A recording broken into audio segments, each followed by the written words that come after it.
Rob Browne, Brendan Martin in Ocala, Florida. I got the generic coffee cup. It's just a coffee cup. We're here in Sandy Springs. Beautiful morning. I mean, it really feels, I don't know what happened to summer, but you know it's coming back, Brendan. Way too cool. It's I live hard in Florida, to believe. so it's always coming out. It is. Well, look here. We got a lot to cover today. Take a picture with your cell phone of the QR code. We're live on Twitter, Facebook, and YouTube. All eight channels live, I know, and then reels being put out by Brendan throughout the day. And then, hey, watch us live, or, as you know, watch us later. But we love having you watch us. We appreciate it more than you know. Got a great show today.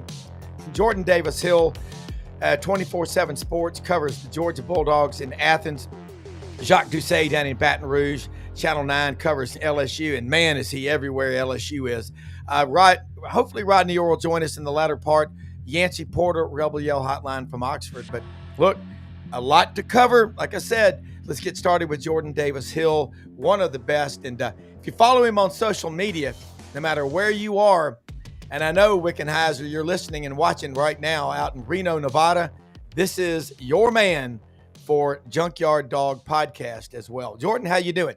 Doing great, guys. I was talking on another radio hit this morning. We actually have games to talk about. We don't want to talk about the SEC predicted order of finish or anything else. Let's actually talk about some games. Well, in first weekend, I watched a lot of football. As far as an opening weekend goes, it's one of the better ones in recent memory. What are your takeaways from the win over Marshall? Because you're smart enough to take away something from any opponent. Yeah, I think the biggest thing for me would probably be Gunner passed, what was his first test as the full-time starter. I thought he played really well. I was a little surprised with how much they ran him, letting him run some read options, some speed option. And he did a great job in the pocket a few times of deciding when to flush, when to take off. And, I thought on the whole Gunner played really well. Was impressed with the run game more so that they got a few different guys involved. Nate Frazier's your lead back. He wound up having the most carries among the running backs. But Dwight Phillips Jr., a guy who was really impressive during fall camp, had a very strong game. He scored Georgia's first touchdown of the season. He played really well. They've got some other guys, Chauncey Bowens, who got some run. Bo Walker got some carries in the fourth quarter. I think on offense, those are my big takeaways, along with Zachariah Branch just being a really special athlete. He took a pass out in the flats, 47 yards, and if he was touched, it was like 2 yards within it, and then he was gone. And the defense, understanding the caliber of the opponent, what Marshall is. And in fact, Marshall is basically reloading and starting from scratch with Tony Gibson. I thought the Georgia defense played really, really well.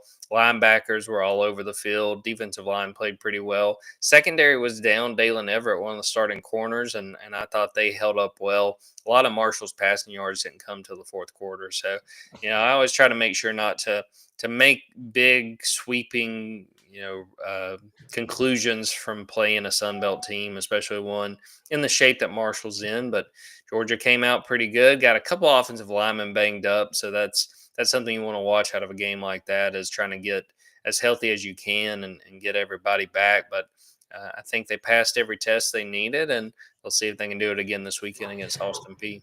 Well, you talk about an opponent from the Sun Belt, Marshall. It's a lot like, characters doing what's right when nobody's watching. I heard Billy Napier recently say, it's not about just doing the things that take talent to do. It's the things that don't take talent, like being early or on time for team meetings and whatever.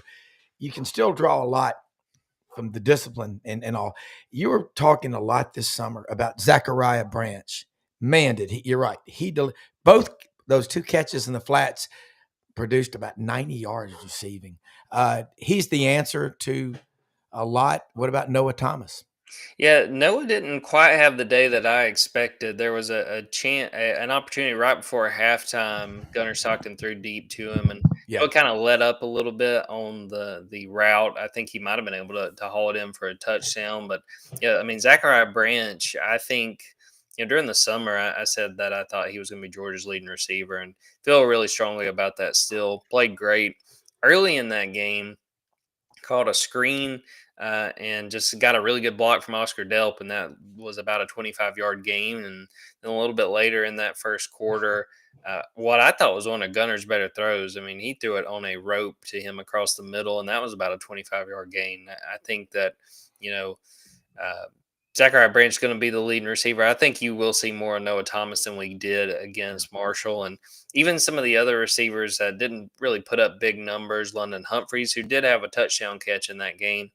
Colby Young had a couple of catches. I think they're in good shape just as far as their wide receivers. But to me, there's no doubt Zachariah Branch is the top option among those wide receivers. Looking at it, you got another, not really tough game Saturday. And then you go on the 13th up to Knoxville to play Tennessee. Your observations, takeaways from other games that you watched, because Kirby, one thing about him, he said it over the weekend, a sense of entitlement, complacency will just kill your culture. And that's why I picked Georgia to win the SEC this year, is because he refuses to let those guys, look out of the rearview mirror. Yeah, those guys can't afford to, or they're going to get jumped in the depth chart. But Yeah. some of the other games, very impressed by LSU. I think Garrett Nussmeier, very, very impressive, and the way they made plays. We do a SEC poll every week at 24/7 Sports. A writer from each of our SEC sites votes in that, and LSU is number one this week, and I think well deserved because of how they played in the other Death Valley and how they were able to take care of Clemson. The two games that everybody is really, concerned about and making drawing grand conclusions about: Texas, Ohio State, Alabama, Florida State. Of the two SEC teams there, I'm not as concerned about Texas. I mean, they were playing the defending national champions in their stadium. I mean, Arch didn't play well, but I'm not ready to say that, he's a total bust and we should move on. That was a heck of a week one test. But the team I am concerned about is Alabama. I mean, I don't think that playing a Florida State team, being on the road is something, but I mean, you just have to worry and wonder about Alabama's physicality. That combined with Ty Simpson, I wasn't necessarily impressed with what I saw of him in that game. And, I think that this is a big season for Kalen DeBoer. People were frustrated by how last year went, but, there were still big wins along the way. And, the thing that I think about is their win against Georgia. Well, this year they come to Sanford Stadium, and that's not going to be an easy test. So they got to get it on the tracks here soon, because we know that Alabama fan base is not one for patience. And if Bill Curry got a brick through his window back in the day, I don't know I'd be careful if I was Kalen DeBoer if this thing keeps up. Yeah, and you look at Kirby. Just again, every day, play the full 60, get after them. Irk Russell, get after their ass. That's his famous deal. He took it to Georgia Southern with him. But man, has he tapped into that culture. And Dave Bartu sat on the show yesterday, College Football Matrix, with Ellis Johnson and Pete Cordelli. The SEC was a defensive league. It's an offensive league now, with the exception of Kirby and Georgia. And Dave says in the last 15 years, Kirby's the number one defensive coordinator. You're there every day. How much coaching does he get to do? Because it seems like he's really hands-on, but you know better than me. Yeah, he's not quite as hands-on as he was when he first got to Georgia, but I think that's a good thing. I think he kind of figured out by trial by fire of how to let his assistants do their jobs. I mean, that first year in 2016, I mean, he was pretty much running the defense. They had Mel Tucker as a defensive coordinator, but that was Kirby's defense. But I think he figured out in time, look, he's still very vocal at practice. He's not just sitting up in the tower watching what's going on, but I think he's learned, to trust his assistants, to let them do their jobs. And I think that that gives those guys some ownership, but I think it sets those guys up well when, a position coach leaves to be a coordinator somewhere, when a coordinator leaves to be a head coach. Kirby, for right now, his coaching tree's in pretty good shape. I mean, with guys like Dan Lanning, Shane Beamer was at Georgia for a couple years, Sam Pittman at Arkansas. I think that Kirby has struck the right balance of being involved, being very vocal at practice, making sure things are done the right way, while also giving those assistants the ownership to coach their positions, if they're coordinators, to call those plays. get input from the head coach, but know that at the end of the day, it's their job and he's going to let them do it. All right. I like to do this too. There's a lot of things that I know, but again, you know way more. What are you writing about? What are you going to talk about on your podcast with Georgia that, SEC and specifically Georgia fans need to be paying attention to?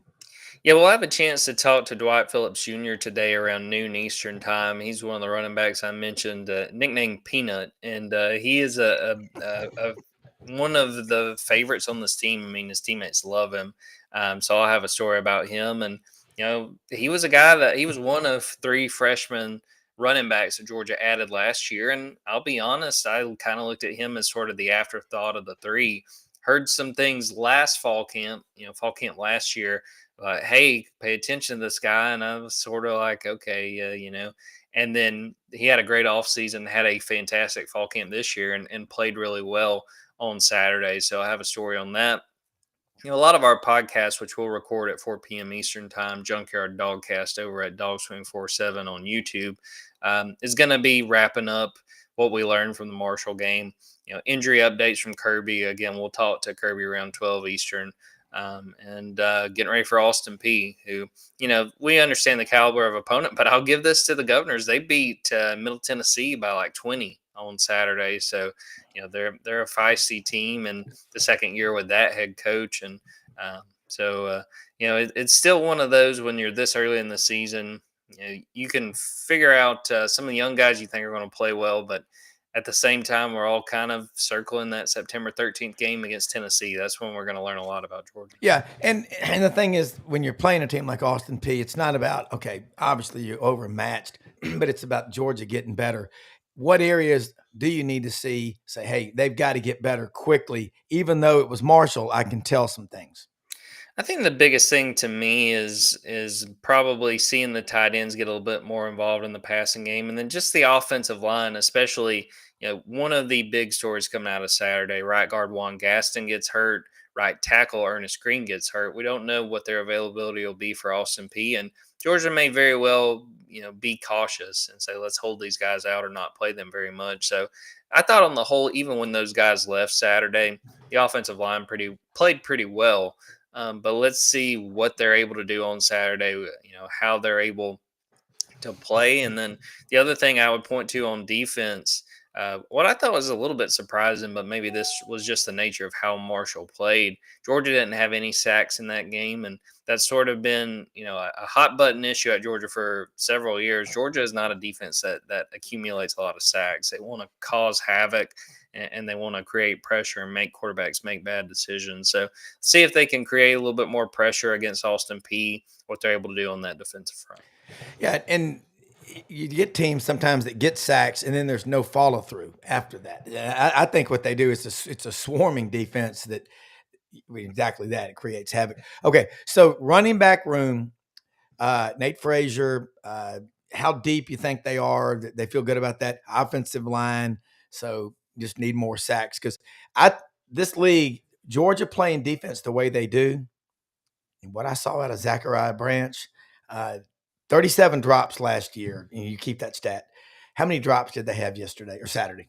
I think PFF had him at 3. The only one, there was a couple that I remember, one from Bo Walker out of the backfield, and then Dylan Bell had a pretty tough one, which Dylan Bell really needs to bounce back. I don't think he had a great game on Saturday. But on the whole, when you're mixing in a lot of the different young receivers, I don't really look at that drop number and get worried. I mean, to me, this week, Austin Peay, as long as those starters are making plays and being reliable, again, we'll watch once they get an SEC play and see if drops become an issue again. All right, before you go, let them know how they can follow you, and also recruiting news. I mean, you hit the state real hard, but Georgia's a national brand. Definitely. Yeah, dogs247.com, on Twitter at Jordan Davis Hill, on Twitter at dogs247, and Junkyard Dogcast. Get that wherever you get your podcasts. And yeah, Georgia continuing to recruit really well. Kind of a slow time right now because Georgia has done such a good job building this 2026 class. And I shout out my coworker Ben Wolk. He's our recruiting guy. He does a fantastic job. Go follow him as well. We're in the middle of it now, guys, and excited for it and ready for Saturday to get here to watch them play Austin Peay. Yeah, I mean, Georgia football recruiting under Kirby is kind of like an all-you-can-eat buffet at the Arlington Hotel in Hot Springs. It's like Roast beef, prime rib, Angus. I mean, it is incredible. Jordan, as always, thank you so much for sharing your time with us. Look forward to talking with you next week. And next week, we'll be talking Vols and Dogs. That'll be already going into week 3. That just blows my mind. It's just too fast. It's wild, but we'll make it work, and we'll make sure and enjoy it too. All right, thank you. All right, Brendan, Jacques Doucet, WAFB Channel 9. I'll be checking in here in just a minute from down in Baton Rouge. And here he is, one of the best sets of any guest that we have. Emmys in the background, Sportscaster of the Year in Louisiana. Jacques, I got to tell you, Frank Duffy and Doug Dean are sending me a lot of messages right now. Frank, Mr. LSU Tiger, was up there and with a lot of his friends Saturday night in Death Valley. And again, I got to commend you. You put out so much stuff on social media. You know, we just announced the Atlanta Journal-Constitution. Last print edition will be December 31st. We're losing so many of the newspapers, but we're making up for it in social media with what you are doing. It is great stuff. And first off, good morning. Thanks for joining us. Talk about your visit to the upstate of South Carolina. Well, thanks for having me. Never had been to Clemson before. LSU football had never played at Clemson before. And a beautiful small town. If you look it up, I think it's less than 20,000 people is the population of Clemson. And then you got an 81,500 seat stadium there. There's something called Seneca River, which feels more like a lake where there were a lot of people out on the boats and whatnot. Certainly the weather was much better there than it was in Baton Rouge in terms of the lack of humidity and the temperatures and everything. It was just gorgeous, great weekend for football. A lot of LSU fans, I think, did make their way to Clemson. It was a tremendous atmosphere. Stadium was packed. There wasn't a single unused ticket everywhere you looked throughout the stadium. And it was a tremendous football game. And LSU, for the first time in a long time, they were able to lean on their defense. Say, hey, guys, go win us the game. Yeah. And they did. Held Clemson really to only 7 points. Clemson got a field goal early in the game on a very close Bauer-Sharp fumble that Clemson picked up and returned to the LSU 24-yard line and kicked the field goal. LSU didn't give up a yard on that drive, I think, after the fumble. And then I think Clemson had one long drive in the second quarter and went forward on 4th and 2. And LSU stood the guy up at the goal line, and then he pushed his way in, second effort. And LSU didn't give up any points in the second half and were able to overcome a lot of different things. I mean, LSU shot themselves in the foot a bit, going forward on 4th down late in the first half. I think everyone believes they should have taken the points there. Didn't get any points there. And then, you know, I don't go and read college football rule books, and I probably can't explain it as well as I should. But to me, it appeared that Berry and Brown in the third quarter on the beautiful pass by Nussmeier catches the ball with one hand. He takes 2 steps. He secures the football. He crosses the goal line. And at that point, to me, it feels like, as a football fan, you've broken the plane, touchdown, the play's over. But now I'm reading, oh, you don't understand the rule. So apparently you're supposed to carry the ball through the end zone and secure it, and that's a touchdown. I don't know. I don't care. I think it was a touchdown and came off the board. So LSU had to overcome that, missed the field goal. But LSU, their defense, they put them on the field. Clemson drives to the 23. Harold Perkins had a fantastic game. Rushes Cade Klubnik at the end. He's got to throw it away, and Tigers win. LSU Tigers win. Yeah, 17-10. Well, watching that, it definitely was a touchdown. And I'm going to tell you, college football, there's a lot of criticism. The games are too long, too many, commercials and whatever.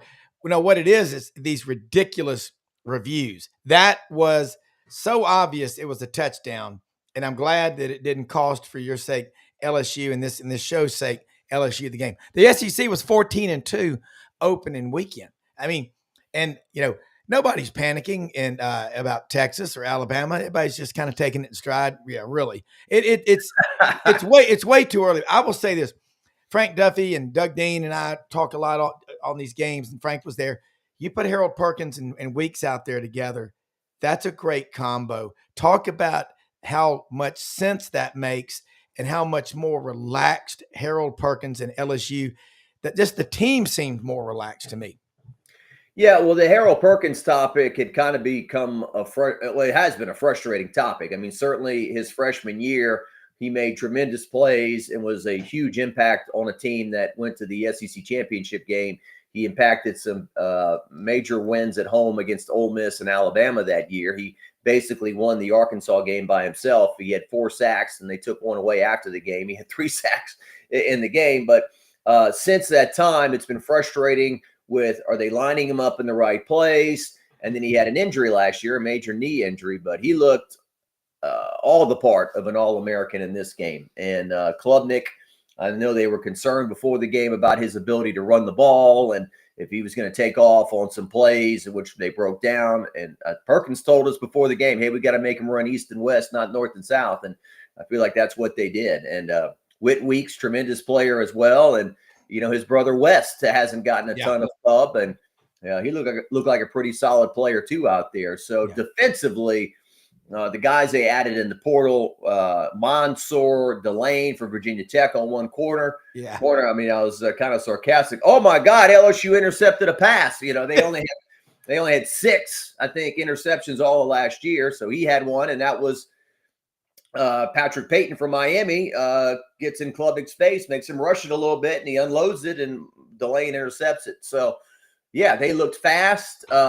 It's the first, like I said, it's the first time in a while. If you're an LSU fan, you say, "Hey, I really want to watch our defense. It's fun to watch our defense," And so, you know how it goes. I mean, Rob, you've watched a lot of football season openers. Your offense is kind of choppy, and that's kind of what it was with LSU's offense. It was 2 steps forward, 1 step back. They just couldn't quite get it going for a while, but then scored enough points to win the game. But defense won the game for sure. Yeah, and Harold Perkins, I think he's from New Orleans, and then when Katrina hit, his family moved. But when he came to LSU, what high school did he come from? Was it something Cypress Cove or something? I'm sorry, I don't remember. Was it in Houston? I should know that. And let's see here. But I'm just saying he's a great story because you know what he has been through in his 4 years. I've never once heard him bitch and moan and whine and complain. They moved him around, back in 23 to another position where he was not suited for. Cy Park High School is where he went to school. Cy Park High School. It's in Texas, obviously. Yeah, it's in Houston, I think. Well, he's just a great story, is what he is. And what is he? 6'1", 215 pounds. And maybe it was you that said it about him, Harold Perkins. See ball, get ball, go after ball. And I just think that the way he's handled his situation, he's an alpha male leader. He's got to be a captain on this LSU team, and along with Weeks. So that's a great story developing, and people need to be really, you hear all this negative stuff. Applaud Harold Perkins and Weeks and what they're doing. The Weeks from Watkinsville, Georgia, 3 of them right within, I guess, a 9-iron of Athens. That's real close. But all right, let's switch to the offense. My son Wilson keeps reminding me, Dad, I've been telling you for 2 years, Garrett Nussmeier is a first-round elite NFL quarterback. I thought he played calm within himself, no dumb plays, no interceptions or anything. Just really solid. And man, does LSU have speed? And where did they find this freak? If he's not on Bruce Feldman's 101 Freaks, Ty Dez, 6'7", tight end. Trey Dez, that looks like a wide receiver. Where do they get these guys in Louisiana? It's just another chapter right now. But talk about the offense. Well, Trey Green only took up football, I think, his junior year in high school. He was a basketball player, wanted to play basketball. And there's a high school called East Feliciana High School here, which consolidated some high schools like Clinton and Jackson in that area. But I believe his first high school football game on a Friday, he goes out and catches like 2 touchdowns. And by Saturday morning, he's got a scholarship offer from the Houston Cougars, and he's 6'7". We have a funny soundbite with Xavier Thomas, who's a wide receiver on the team, like within 4 times of a 20-second soundbite. He's 6'7". I mean, come on, he's 6'7". I mean, what are you gonna do? He's 6'7", And so I think on the touchdown, they lined up 4 wide receivers on one side. They put Trades down by himself on the other side. The corner was like 5'9", and Nussmeier just turns and throws it to him for the touchdown. And to your point, Nussmeier, it's what he did. It's what he didn't do. What he didn't do was turn over the ball. In a game like that, a huge game like that on the road, you just kind of worry, is he going to force one? Is it going to happen where he turns it over and puts him on a short field? And he never did that. And so I think Clemson a lot of times had 2 high safeties. They weren't giving up the long pass. Yeah. And so LSU kind of had to, nibble their way down the field a bit. But the way they use Avion Thomas, Aaron Anderson had some huge catches in the game. Caden Durham gave them just what they needed on the ground to keep Clemson honest. And so LSU's offense will only get better. They will only get better. The timing will get better. They'll score more points. I think the offensive line was the huge question mark going into the game. They were not terrible. I don't think they did fine, especially consider Clemson's defense. It had all Americans on the D line and linebackers and all that. So it was a huge win, Rob. I mean, whether you go in there and no matter what, if you win the game, you got to be thrilled. LSU's, thrilled. Now you can nitpick. Okay, we got to improve here and there, but 4th ranked team in the country on the road, first game of the year, and you win. I mean, that's a huge hurdle for them to clear. But they're going to be playing Brendan's Florida Gators here in a couple of weeks, so there's no time to throw a parade in Baton Rouge, Louisiana. Well, and go back and look at LSU's great history going back to 1892. Outside of SEC games on the road, they've only beaten, and they don't play that many games like this. So you got to be fair and put that in context.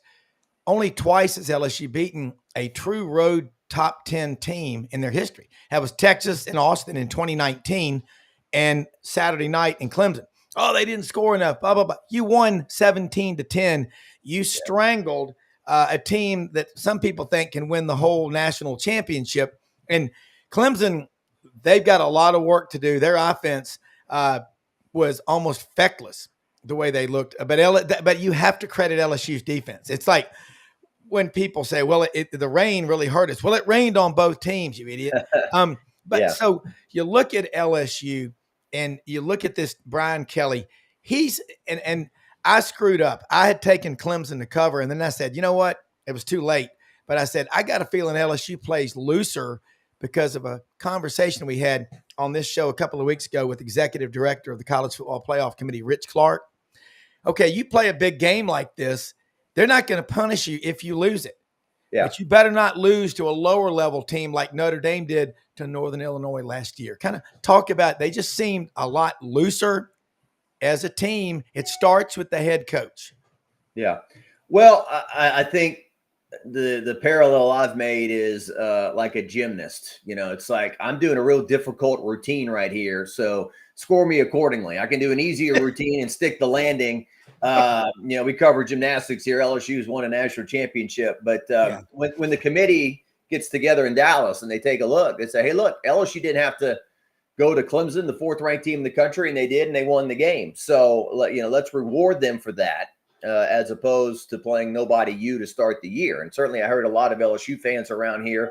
They had trepidation, and rightfully so. LSU hadn't won a season opener since 2019. And so they're like, why are we playing this hard game? Why are we doing this? And so, and partially it's because a lot of fans were griping about the neutral site game. And why are you playing these big name teams in these NFL stadiums? We want those games in Tiger Stadium. So they scheduled this like 8 years ago, and obviously, Clemson's not coming to Baton Rouge unless you go to Clemson too. So they scheduled this, and Clemson comes here next year to start the year. So, all those things play into this. But yeah, I think these games you have to play one of them every year, right? And according to the new SEC rules, maybe not the 4th ranked team in the country, but somebody who's from one of those power conferences. So, I think Brian Kelly has a very good staff. I think Blake Baker obviously is an up-and-coming young coach as a defensive coordinator. I think Joe Sloan might have taken a bit of heat last year as LSU's offensive coordinator, doing it for the first time at a school like LSU. I think he called a pretty good game. Brad Davis, coaching the offensive line, had those guys ready. Corey Raymond in the secondary. The secondary was very good in the game. And so, it's a machine. They got 1 million people working over there doing different things.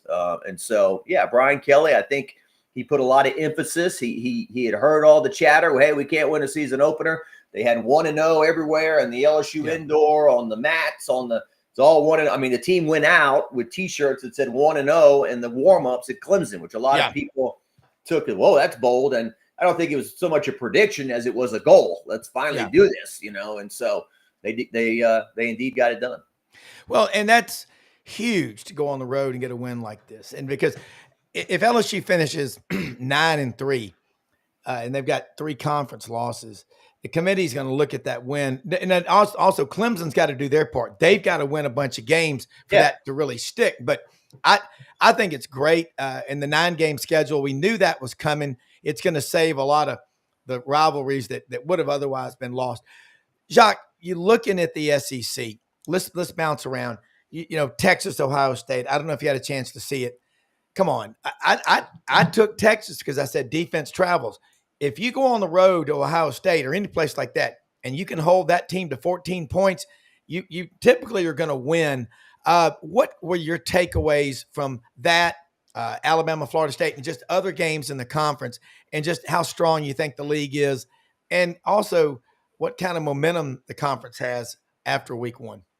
Well, I'm not one of these guys who's just out to praise or destroy Arch Manning. He's a very polarizing figure. I mean, listening to some of the local sports guys here, they were taken back by how many easy throws he missed. There were throws that seemed like, you should be able to make, and he threw them in the dirt, or he missed his guys or whatever.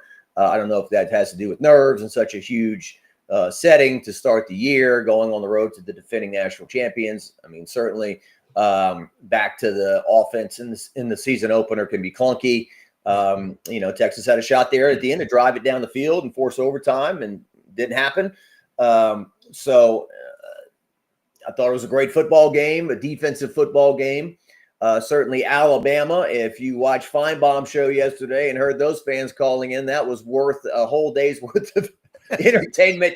Get out of here. We don't want you here. DeBoer, leave. They're hot. And look, I thought that at worst Alabama would be a team that was 10-2, 9-3. But if you look at their schedule, a lot of people say, man, this team could go 8-4. And last year they smashed LSU in Baton Rouge. That was probably the highlight, the best they played all year. But they seem to be going downhill in a lot of areas. I don't know how much to believe about guys are staying up till 1:30 or 2 at the hotel the night before the game. Yeah. They got DoorDash coming in and girls or whatever the hell they're talking about over there. But I don't know if I feel bad for DeBoer. We always joked, we'd leave LSU football games and discussing different things. We'd say, who's going to be crazy enough or confident enough to go in and try to replace Nick Saban? And it was this guy, and things have changed with the NIL and all that stuff. But so that was a rough game. From what I saw, South Carolina looked pretty salty in their game against Virginia Tech. Lenora Sellers is certainly a very dangerous dual threat quarterback there for those guys. Florida didn't really play anybody. Who else was out there? Auburn at Baylor, and that was Auburn. Nice. Yeah, the quarterback they got from Oklahoma, he seemed to play a pretty good game. Aranda, I don't know what he's got going at Baylor, but Auburn went in there and won pretty convincingly. So it's going to be a tough run. LSU's got to go. They play Louisiana Tech, then they host Florida, huge game. Southeastern Louisiana comes to Tiger Stadium, then LSU's got to go to Ole Miss. I think there's a bye. South Carolina comes here. So just a lot of Vanderbilt and Nashville, can't overlook those guys. So every week is going to be SEC. Can never say, oh yeah, we're going to win for sure. Yeah, you'll get beat. Well, the parity, that statistic, over 3,400 guys transferred via the portal, and that doesn't mean P4 to P4 necessarily. It's some of them P4 down a level and from Group of 5 or even Division II up to the Power 4 conferences.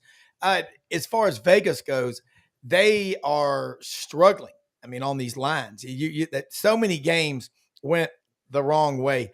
I mean, Texas was, though, a 2.5-point dog. They were catching 2.5 at Ohio State.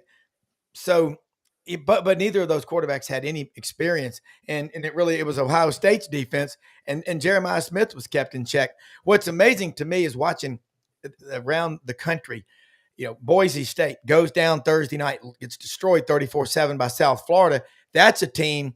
But see, the thing, now they're playing Florida in Gainesville Saturday, and now Florida's totally, instead of looking past that game, they're going, all right, they just dismantled a team that was in the college football playoff. I think, Jacques, and I want your thoughts on this. This is the most wide open football season that we've seen in a long time. And if we want to attract eyeballs all over the country and everywhere in between, I think this is working. Yeah.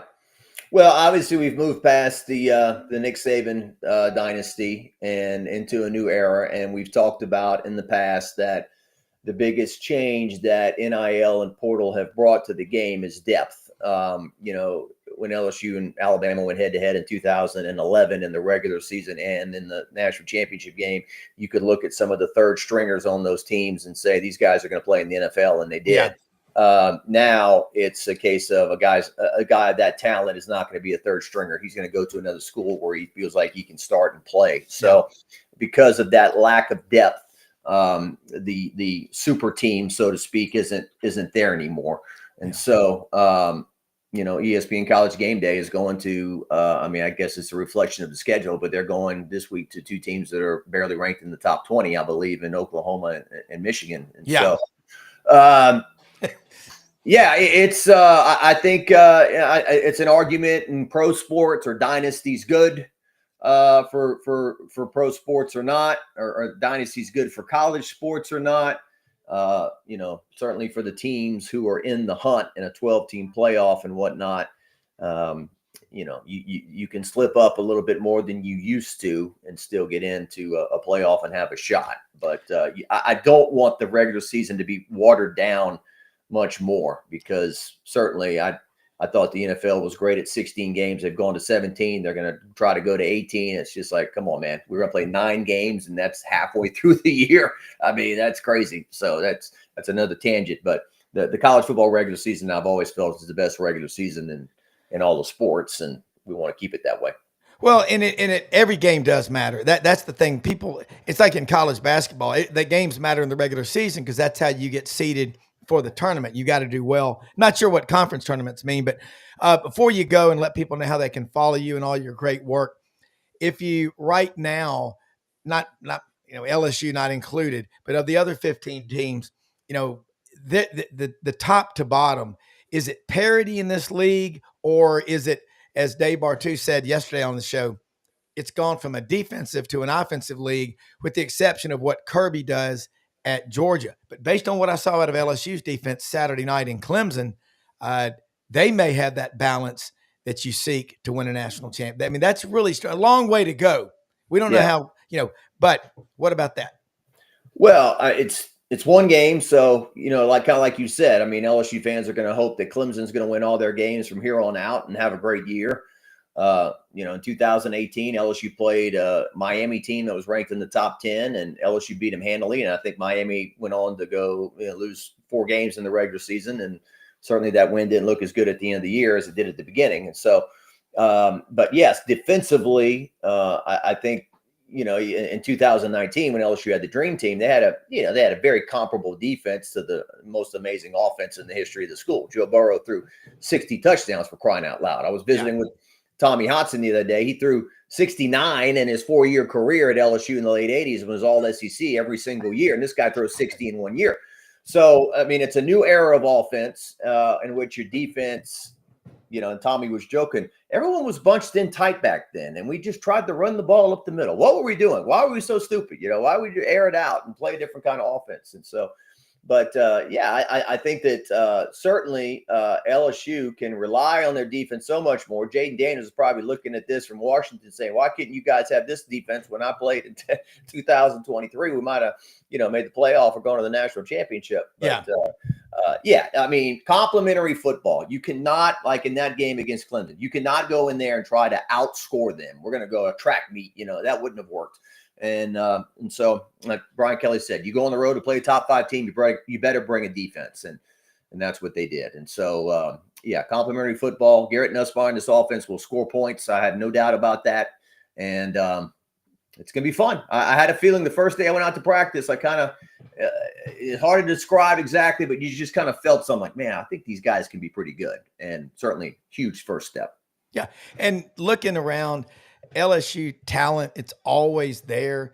12 guys, 4-star rated coming in via the portal, and you fixed a lot of problems. Let us know how then we can follow you. Yeah, my name right there, Jacques Doucet. Look me up on Twitter, X, Facebook as well. Our television station is WAFB.com. Go to YouTube, look up WAP TV, look up Jacques Talk. I've got interviews with former LSU players, and then I think I'm Todd McClure, former LSU center, supposed to come in this week, tomorrow, do a little chat with me. Labor Day's pushed everything back, so yeah. Brian Kelly will meet with the media today to recap, more recap of the Clemson game, look ahead to Louisiana Tech coming in, and the player interviews with LSU will be tomorrow. And high school football, our show Sportsline Friday night. If you're a big fan of Louisiana high school football, we have basically a 1-hour show on Friday at starting at 10:10 Central Time PM. Hey, drill down local with the best. Jacques Doucet, thank you so much. Look forward to seeing you next week. All right, Rob. Good seeing you, man. You bet. Thanks. Same here. Yancy Porter, Rebel Yell Hotline. Catch it Monday nights in Memphis, Sports 56, WHBQ, and all over Super Talk, Mississippi. Yancy, good morning, and thanks for joining us. I would say you just had an M16 breakfast at the Beacon, but it's no longer. I don't know where you eat anymore. Maybe you eat at home, but look, a lot to talk about. I thought Georgia State, based on the talent, and they can be a problem over here in Atlanta that Del McGee has assembled. He's a great recruiter, pretty good coach, knows the running back position well. Boy, Ole Miss just destroyed Georgia State, 63-7 or what have you. Let's get your takeaways from what happened Saturday. It's just become the norm. And also talk about Pete Golding's defense. I don't care who you're playing. When you've got the discipline to do what matters, when nobody's really paying attention to the game because it's not a great opponent, that tells me your guys are dialed in the full 60, which is a coach's dream, I would think. Yeah. I thought the game went kind of about the way that you expected it to. When you play opponents that are not to your level, you don't know a lot of things, but it can expose some weaknesses. So there's still some things that you can take away from playing G5 programs. I thought that the biggest issue concern-wise was the biggest issue going into the game was the offensive line. I thought that the biggest maybe overall surprise of the game in a positive way was that the defense was a little bit faster than even most of us anticipated. The team speed on defense is dynamic. It's they're fast from each level, each position. They've got elite speed on team defense. Offense, they've got to get that offensive line figured out. Well, offensive line, it takes probably longer, 2 years to build any kind of trust among those guys. And then the defensive line, that's the hardest position because finding guys that big that are that athletic, it's really hard. Talk about both sides of the line of scrimmage and the depth in those rooms. Yeah, man, I think the defensive line, look, they gave away, I believe they gave up 230 yards total offense. 180 of it was concerning, or 160, something like that, was rushing. But they've got that. They had 78 yards rushing in the last 2 drives, the last 5 minutes of the game, when they were, putting in a lot of guys that are not going to be playing throughout the season on two chunk runs that they had. But it was good to see those guys. It's good to see some of those true freshmen, redshirt freshmen that have not had any chances to play yet get in there. But, you got to get some guys some experience. But I thought the defensive line of the scrimmage, I I thought they did a really good job. I told you all through the all season they were going to be really good down there on the front seven on defense, and Saturday didn't prove anything differently. And then the offensive line, they really struggled on delayed blitzes. That's what really hurt them the most. Some twists and stunts, delayed blitzes really hurt players like Patrick Kutas, the guy that came Yeah. from Arkansas that missed most of the fall camp with an injury, and you could tell that he was very rusty. And Sanders held up pretty nicely there at center for Ole Miss. It was his first start as an Ole Miss Rebel. He's a junior as well. He'd been sitting for 2 years waiting his turn. So, you got to be in lockstep, those five offensive linemen. And this, this has been the same song throughout the country. Doesn't matter what team that you talk about it, you hear about the media talking about their offensive line needs to improve. And Ole Miss is no different. Hey, real quick, and Rodney Orr, Tider Insider, is on here with us. And before I go to him, just give me a Cliff Note version real quick. Kentucky coming up in Lexington. I know you had Nick Roush on from Kentucky Sports Radio on the Rebel Yell Hotline last night. He's going to be on our show with us tomorrow. That's a big one, but when we'll bounce back and forth. But that's one that Ole Miss really wants, I think.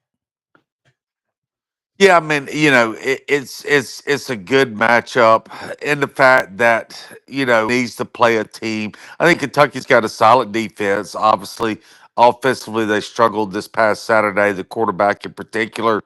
But I think Kentucky's going to stack the box. They're going to put 7, maybe even 8 in the box, and they're going to say we're not going to let you run the ball, and we're going to get after your young quarterback.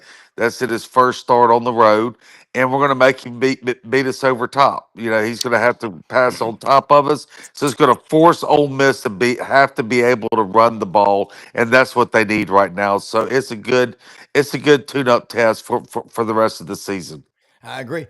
Rodney Orr, good morning. Thanks for joining us. I know you are a busy man. As they said in Animal House, Kevin Bacon, nothing to see here. Please move along. Your takeaways from the weekend down in Tallahassee. One of many things I'll give you credit for, Rodney. You don't drink the Kool-Aid. You don't say anything you don't mean. So tell it like it is on this Tuesday edition of Sidelines with Alabama. Well, I'll ask you guys, did you see a worse team than Alabama over the weekend? In terms of lack of effort and what It was as bad as I've ever seen. And here's the thing. It's the same movie we saw last year in the 4 losses that they had. Yeah. And, the thing is, you want to be fair, you want to be honest, and you want to say that, okay, it's a transition year. You have to certainly keep that in consideration. There's a lot of optimism here in Tuscaloosa. I told you guys that last week. Ton of optimism coming out of the building. A lot of things were going to change. I have no doubt that they put in the effort. They worked. They did everything they were supposed to do in terms of that preparation. And again, I thought they looked really good on the hoof as a team overall in the media viewing periods that we had. But when they took the field, they simply weren't prepared. As I said in my column right after the game or shortly after the game, they looked unprepared, undisciplined, and uninspired. And I don't really know how else to put it. And I guess from here, the question is, how do you turn it around? Can you turn it around? They've got a big chore in front of them. So you've got ULM this week. So maybe you can get your feet on the ground. Trust me, I'm not taking ULM for granted. Anything can happen. But you've got ULM this week. You've got Wisconsin the next week. Then you have an off week. Then you go to Georgia. If you want to look at it in a positive way, again, like I said, you get your feet on the ground this week. Maybe you come back the next week and have a solid confidence building win over Wisconsin, if you can build confidence in that game. And then you have the week off. And maybe you go into Athens and you play well. Maybe you even win. You pull off an upset. And then all of a sudden, the season's turned around. That's what a lot of people would like to believe. Now, that could happen. but it's highly unlikely, right? I mean, it's probably not going to happen. You're probably not going to go into Georgia and beat Georgia. So it could be a real long season in Tuscaloosa. This thing could avalanche. Now, let me tell you this too. They have a real tough time defending running quarterbacks. I mean, that's just becoming more and more evident. It's like a Chinese fire drill out there on defense. And look, you could have taken 11 guys. You wanted me to be honest, Rob? Well, I'm going to be honest. I'm going to be honest. You could have taken 11 guys off an intramural field and told them to go out there and defend Florida State, and they would have probably done just as well as Alabama did on Saturday. I'm not being negative. I'm not trying to be funny. I'm not trying to be sarcastic. This is what we saw. It was awful. It was awful. Okay. Yeah. And the defensive line play, terrible. When I want you to go back and watch the film and look at the defensive linemen that Alabama's putting on the field. And you compare those to the guys they used to have. Mm-hmm. Okay. And I'm not knocking these guys. A lot of them are young. But when you replace Tim Keenan, who's a good, solid blue-collar leader, but when you don't have anybody to really step in for him, I mean, you got to wonder what is going on. And I'm not just knocking the defensive line. I'm not trying to make it personal against Freddie Roach or anyone else. Okay, but you have to call it like you see it. And that's it. Listen, Kane Womack, the question is he in over his head? And that's what a lot of people are asking. No, people aren't really asking that question. They're stating it emphatically that he is. Yeah. So you asked me to be honest, and I'm coming in and I'm telling you, I'm giving it to you honestly as I can. Yeah. Well, I mean, you think about this, Yancy and Rodney and everybody watching. I was watching Leave It to Beaver last week. Ward and June went out of town, and Uncle Billy was the only guy who could stay there and watch Wally and the Beav. And June was like, Uncle Billy, isn't he kind of crazy? Well, he that's what happens when you don't have the right person in charge. And I'm looking at the talent they have, second or third highest on the blue chip index, Yancy.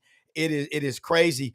And, Yancy, you heard what Rodney just said. I have tons of respect for him. Your thoughts?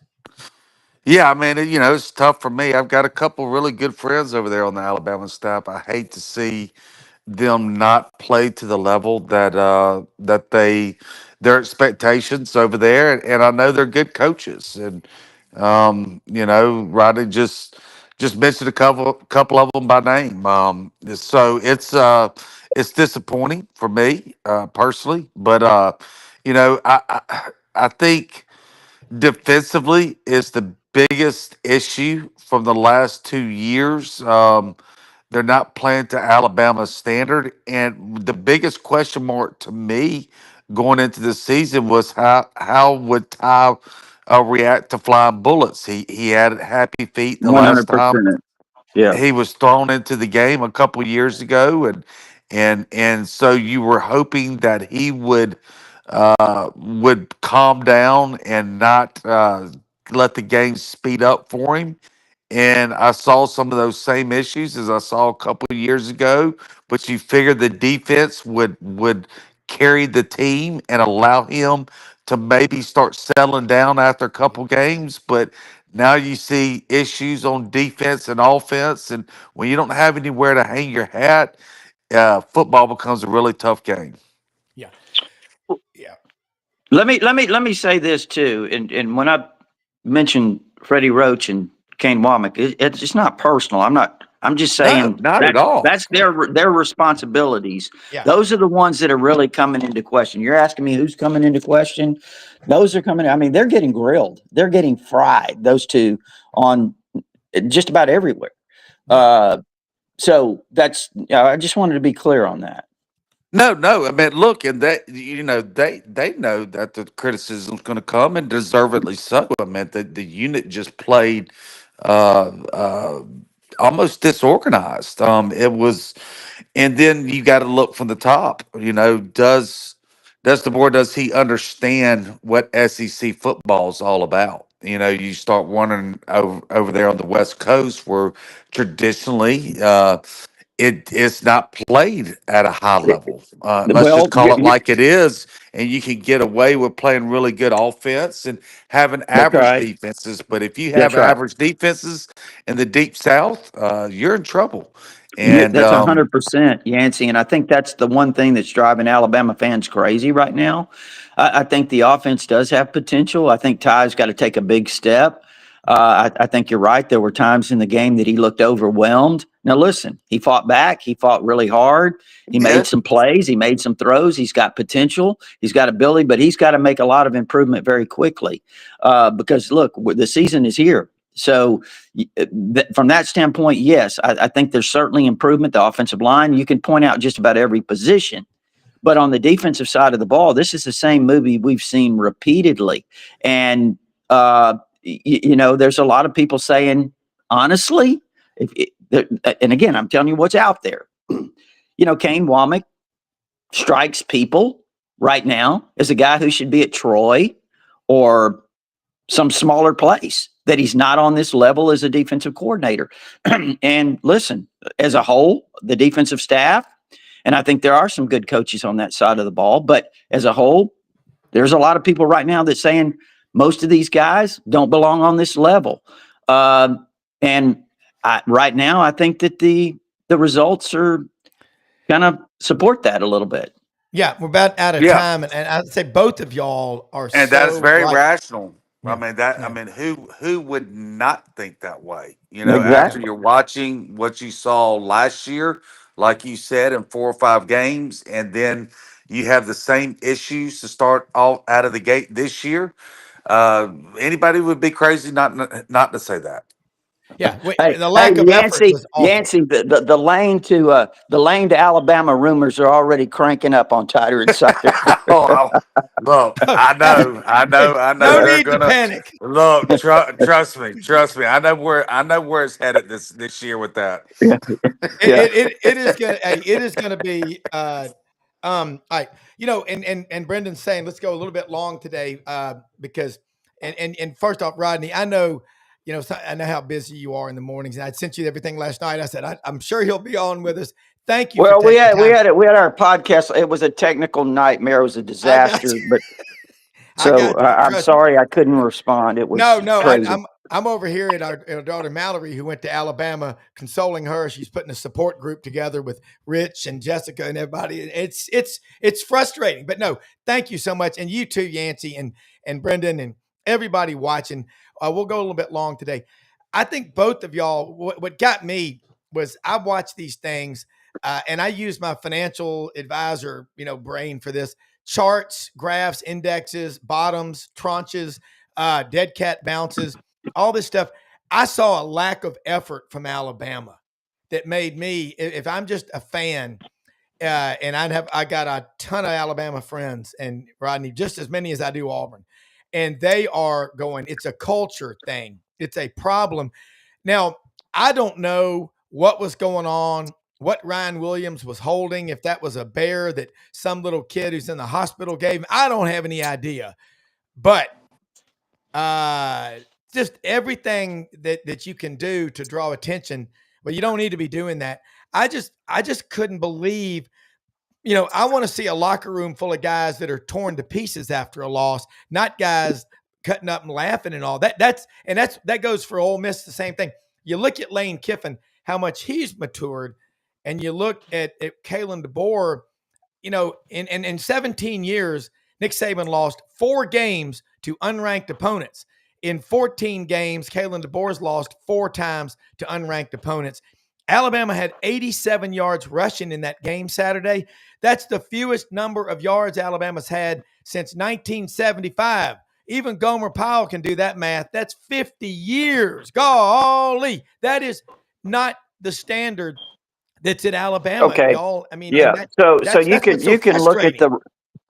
can look at the rushing yards, and I hope my connection stays solid with you guys you're here. The best you've ever been. I can tell you, it's great. No, I'm talking about clarity. I mean, last week we had some technical deal, but listen, You go back and you look at the Vanderbilt game last year. Vanderbilt doubled up Alabama in rush yards. You go back and you look at the Tennessee game. Tennessee went for over 200 and Alabama was under 80 or whatever.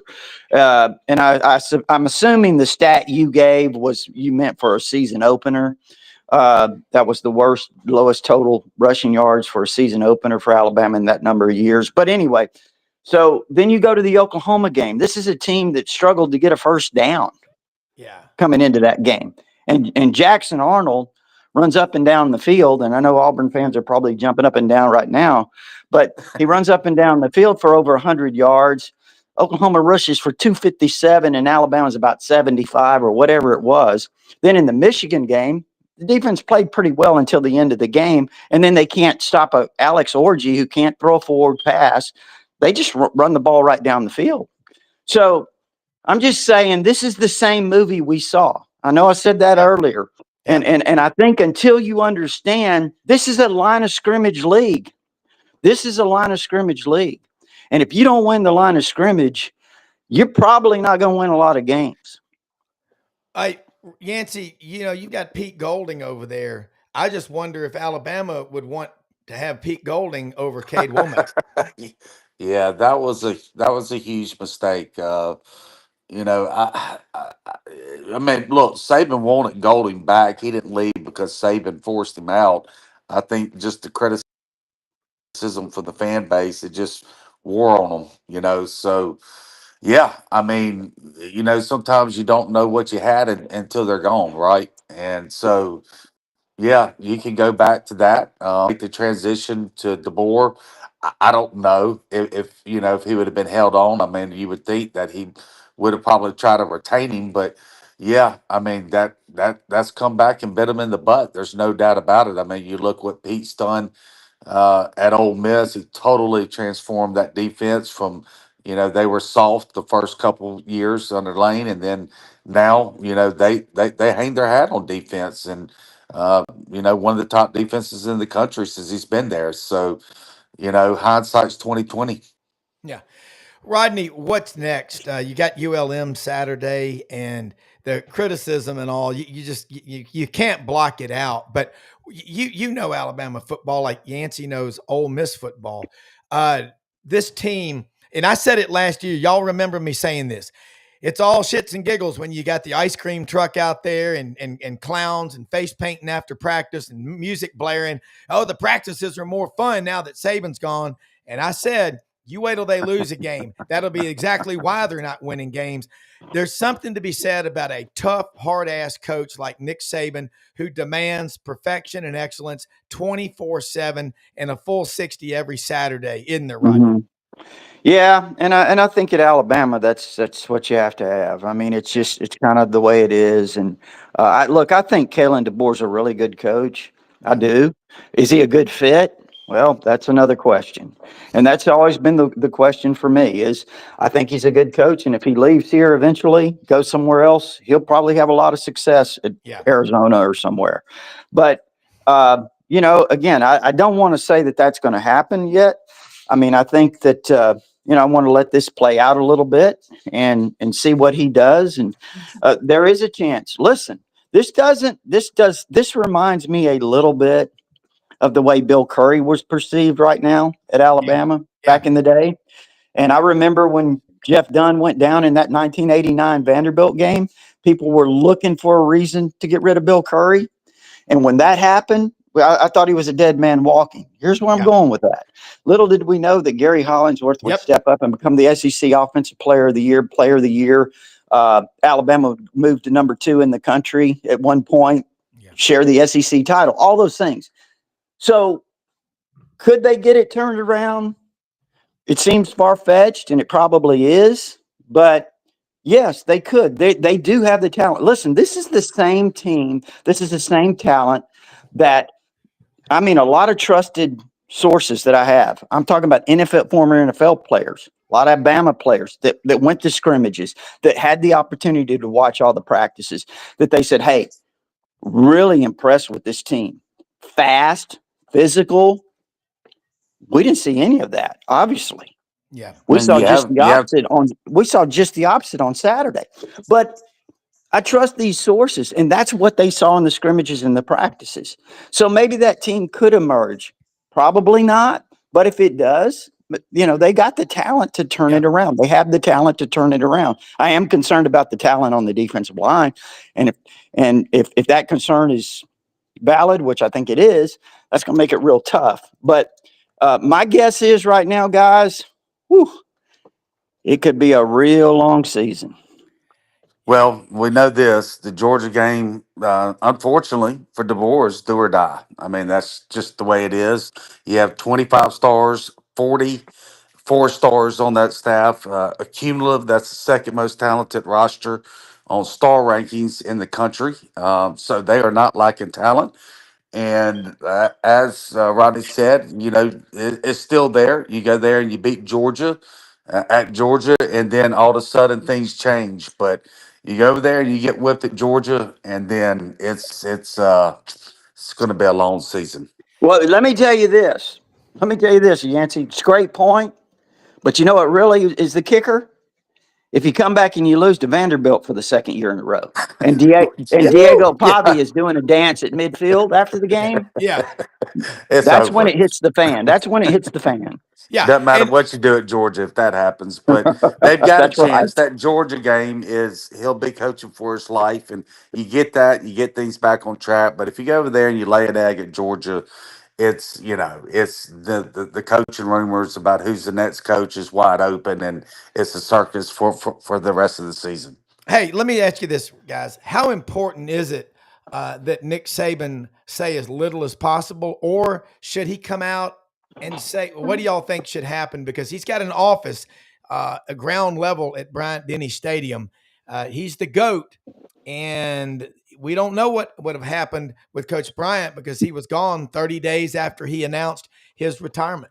Well, I'll start off if you don't mind, Yancy, and I'll say that I thought he handled it really well last night. The little clip I saw where he just said he told the truth. I mean, they got manhandled at the line of scrimmage, but he also came back and said, look, they've got an opportunity to turn this around, make a lot of improvement from game 1 to game 2. So I get all that, and I thought he handled it really, really well. If worse comes to worse, you almost wonder if Nick might be back on that sideline before the end of the season. That's the whole thing. Look, we saw Johnny Vault come back at Ole Miss when things went sideways. We saw Kansas State's legendary coach come back on the sidelines when it went sideways over there, and I'm sure Saban is already fighting that in with himself. Like, what do I do here? Do I come back? That's going to be. I know you mentioned Lane, but I think the first thing that the Bama family is they're going to circle the wagon and try to talk Nick and coming back. Oh, wow.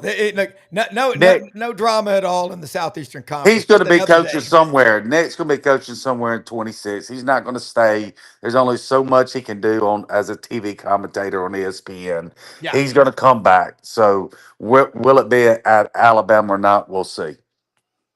Yeah, this is going to be wild. I mean, Yancy Porter, Rebel Yell Hotline, awesome stuff. Rebels in Kentucky, Saturday, Rodney Orr, Tider Insider, only $48 a year. Guys, thank both of you more than you know for sharing. You too. One last question, Rodney. How many fans do you expect to be at that Louisiana Monroe game?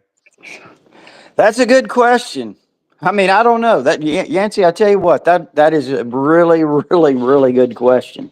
I think it'd be 60, 65 tops. I really do. Well, if that's the case, then that's just another message that's being sent. Well, if I were Kalen DeBoer, you know who I'd bring in to address the team instead of Roll Tide Willie? I'd bring in the ghost of Sergeant Hartman. I am gunnery Sergeant Hartman. I'd bring that guy to practice, man. That's what I would do. Rodney and Yancy, thank you so much. We'll do it again next week. Follow both of these guys. Not only are they two of the best reporters, correspondents on their schools, Ole Miss and Alabama, two of the best guys. Both of y'all have a blessed day, and thank you. You too. God bless. Take care. Y'all too. All right, let's say something real quick. We went a little bit long today. Brendan, when he says do it, we'll do it. Lot of stuff to cover. Southeastern Conference. Hey, Landers Ford, folks, Poplar and Houston Levy, where Collierville and Germantown come together. Huge lot there. They've got Expeditions, they've got Broncos, they've got Ford Escapes, they got the Mustangs, all those F-150s. They've got sedans, huge lot. When you get there, or call ahead, LandersFordMemphis.com. Ask for our good friend. We love this guy, Brad Bellamy, the general manager. He's there to help you. Their finance team will help you. They will do everything humanly possible to get you behind the wheel. I've seen them go 8 hours to help somebody. Sometimes it takes 30 minutes. You can get ahead, and they'll deliver a vehicle anywhere. And remember, if you've got service issues, they'll provide round-trip transportation to the service department at, you know what, Landers Ford. If you didn't buy your last vehicle from Landers, you probably paid too much, because they'll work with you. They're right down the street from our good friends at Hewlett and Dunn on the historic square. And it is one of the best squares in America in Collierville, Tennessee. Lots of great shops and restaurants. None better, none finer than Hewlett and Dunn. All the duck heads. They've got duck head has blazers, khakis, button downs. Man, look, we've gotten casual. If you've flown lately, it looks like a slob convention with all the people wearing velour warm-up suits and their pajamas. Look good. Go to Hewlett and Dunn. In the old days, people used to wear a coat and tie when they flew. Maybe those days will come back. They've got everything that you want. Women's boots, men's boots. We got kids' boots for one of our grandchildren, Chandler, 2 pairs of them. Great looking, size 8s. She won't take them off her feet. She sleeps in them. They've got women's clothes, dresses, Barber, Filson, STS, Pendleton, Schaefer. Stuff coming in every day. As it gets cooler in these mornings, the fall selection, it's pouring in. And check out that boot of the week at hewlettandunn.com, and they'll deliver anywhere. Hey, also, if you're having, issues as you get older, it's more important that you work out. People don't wear out, they rust out. So how you fight is how you live. Rumble Boxing, Union and McLean, Midtown Memphis classes open every day. Get in there, hit those bags, hit the weights. They're great stuff. And if you have trouble sleeping, you want to chill, you need some energy, Lights Out Gummies, man. The Pro Athletes Hemp Association, Dave Bartu. These things work. I take them at night, about 30 minutes before you go night. You'll sleep 8 hours uninterrupted. It is fantastic. And just remember, 25% off when you use coupon code Sidelines. Hey, most often we see the face of Christ in the least among us. Find excuses to win and thank people. It ain't about you. It's about the team you're involved in. Share the show. We'll see you tonight on The Lowdown with Lauren Meadows. Have a great day, everybody.